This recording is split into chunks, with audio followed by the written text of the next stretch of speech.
Cam Norrie fears top stars will boycott Wimbledon after the event was stripped of ranking points and will now be almost like an exhibition.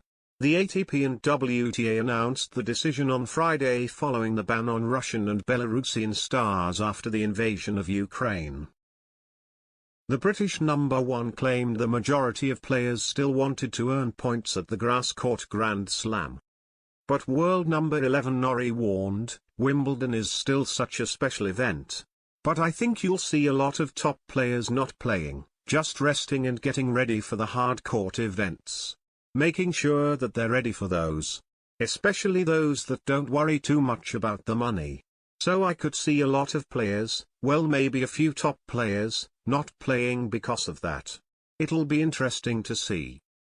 Norrie added, obviously it's an extremely difficult situation with everything going on with the war, but for me it's tough.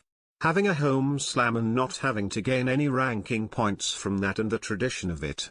You're not really playing for anything, you're playing this almost like an exhibition, so for me it was tough to see that, and obviously it's a really tricky situation, but I would have liked to see it still have points, still have something on the line. This changes the ranking systems a lot. They've taken away almost 6,000, 5,000 points from the whole system out of nowhere, so it's going to interfere with the rankings, and then a lot of players that did well at Wimbledon last year are going to be dropping. I'd say the clear majority of players want points. I think now, especially, in my opinion, everyone's going to take the point of view which suits them better.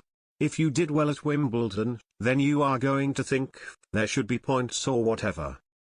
In my opinion, I haven't spoken to a lot of players, but I think most would be upset that there are not points. But former US Open champion Sloane Stephens, who is on the WTA Player Council, said, I think the decision that was taken was the correct one.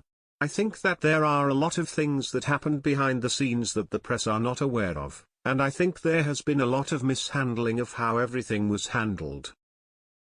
I support our CEO, I support my council, I support the players. The decision that's been taken obviously wasn't taken lightly. I think when you are backed into a corner and that's all you can do, I think that's why the decision was made, and I support it.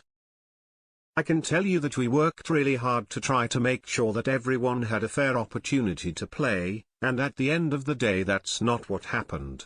I think a lot of players and people around were misinformed about what was happening and what was actually taking place in the weeks prior to a final decision being made.